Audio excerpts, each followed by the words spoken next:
నుంచి ఇమీడియట్ గా కట్ చేసి తీసేయాలని చెప్పారు మేడం. తీపిచ్చేసాను అది.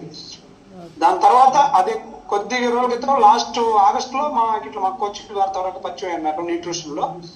ఈ న్యూట్రిషన్ తీసుకున్న కాడి నుంచి రెండు గ్లాసులు ఎప్పుడైతే షేక్ ఆపరేషన్ తీసుకున్నానో నా షుగర్ బిఫోర్ షుగర్ అనేది నా 195.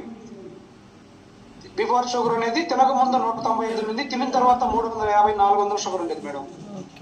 ఈ గ్లాసులు రెండు గ్లాసులు ఎప్పుడైతే తీసుకున్నానో విత్ ఇన్ 15 days లోనే నా షుగర్ అనేది 80, 100, 110కి దాటిన రోజులు లేవు మేడం. 110కి అక్కడి నుంచి ప్రతి నెల చెక్ చేయించుకుంటా ఉంటాను మేడం. షుగర్ టెస్ట్ అనేది ప్రతి నెల కూడా 100, 110 కంటే దాటదు మేడం. 2 షేక్లు ఉదయం డే నైట్ షేక్ తీసుకుంటాను, 1 టైం మీల్ తీసుకుంటాను.